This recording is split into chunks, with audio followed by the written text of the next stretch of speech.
90% success. Just like we're getting sometimes 90% or even 100% on our tests of our investment strategies. So that's a good strategy. It works. But when 90% fail, well, what can we say? It's not very good. So what we're saying is, this means that they are not sthita-prajñas. They're not situated in transcendental knowledge. How do you become situated in transcendental knowledge? You have to duplicate this knowledge. You have to go through it with a fine-tooth comb. Srila Prabhupada calls this scrutinizing study. Scrutinizing means you look at it very close, like through a magnifying glass. Scrutinize every single word. You see? If you do this, then you will understand what each word means exactly. And then you will understand what Prabhupada is trying to say. Not until that point. You will not get it until you do what I'm recommending to do. See, people think that when we give these instructions, we're just trying to make you waste your time, or trying to control your mind, or trying to make some impossible demand. Just like when I tell people in the beginning, when I give the Dvadashakshara mantra, Om Namo Bhagavate Vasudevaya, I tell them, okay, now just chant this mantra. Don't do anything else. Just chant this mantra for 6 months and you'll see God face to face. And they go, oh, come on, that's impossible. No, it's not impossible. I did it. I did it and I saw God face to face. So if you do it, likely the same thing's going to happen. What do you think? If I can do it, you can do it. I'm just an ordinary human being. I'm nothing special, made out of the same stuff that you are.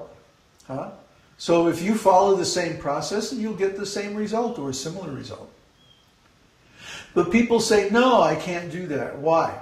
Because they have some material conception of their identity. Therefore, I have to do this. So they can't do the process. You see?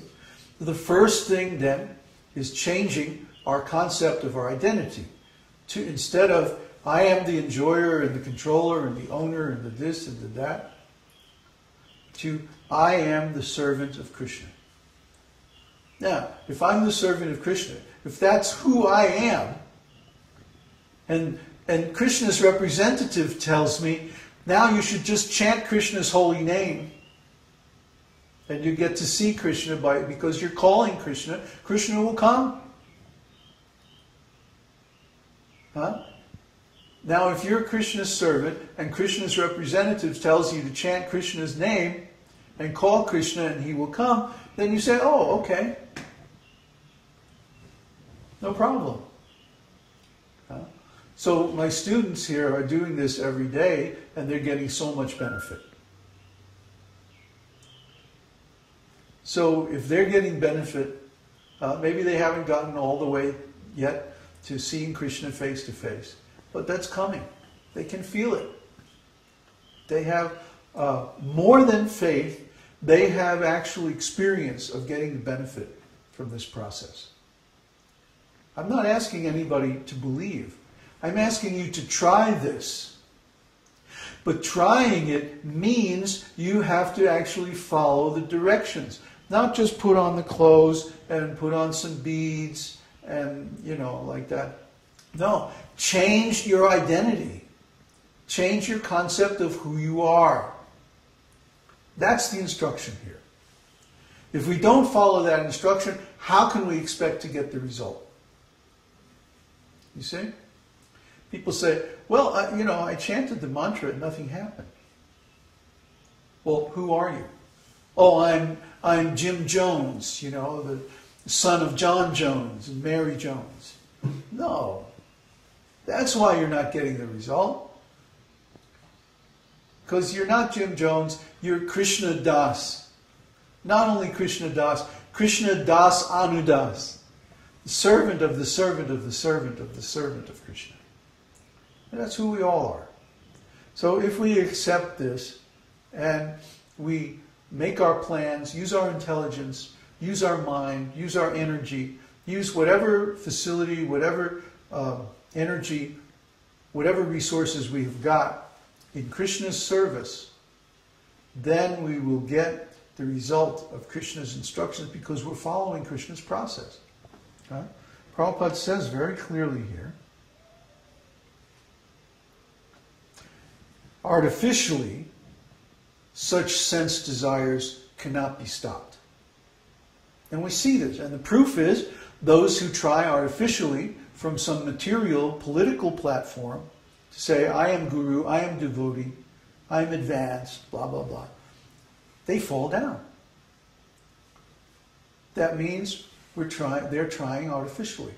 But then, Prabhupada says, but if one is engaged in Krishna consciousness,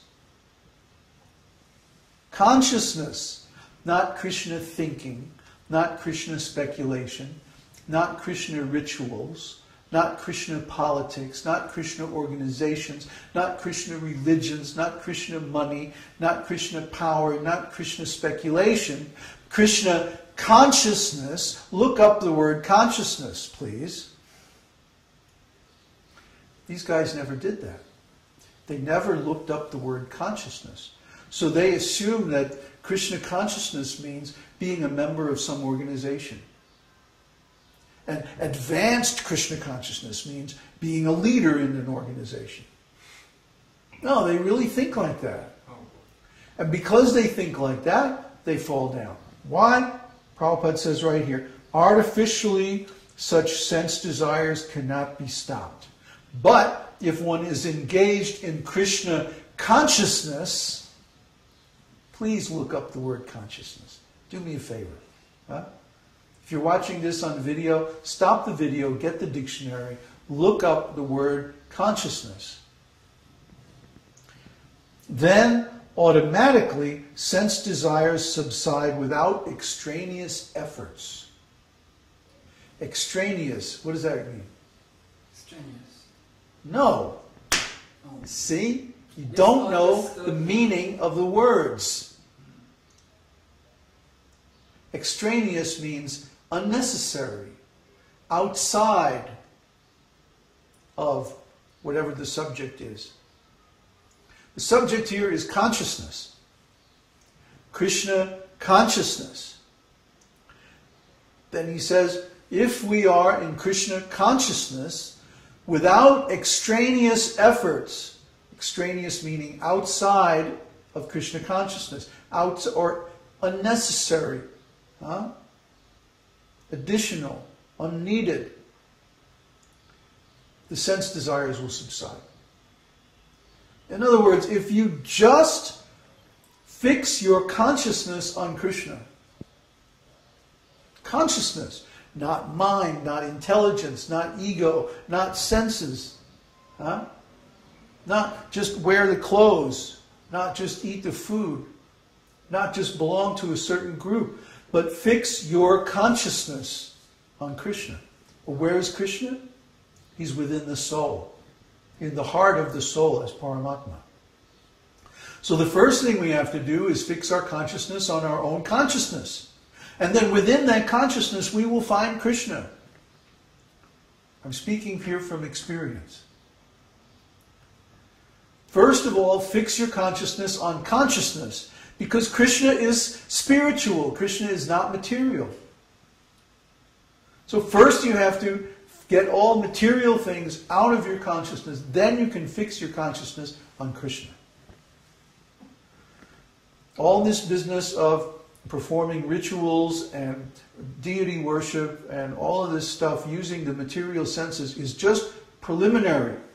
That's Kanishta Adhikari stage. It's the neophyte stage. The actual stage of Krishna consciousness, the madhyam adhikari stage, begins when one fixes one's consciousness on a spiritual object. That is the definition of meditation. Until that happens, you are not in Krishna consciousness. You are in some preliminary religious stage. External. Try to understand. The real Krishna consciousness means Krishna consciousness.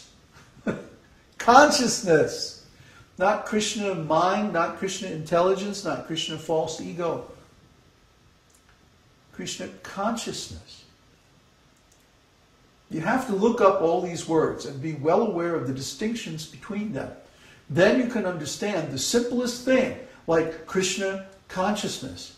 But because these guys, my God brothers, did not understand the distinction between these different terms, they fell down.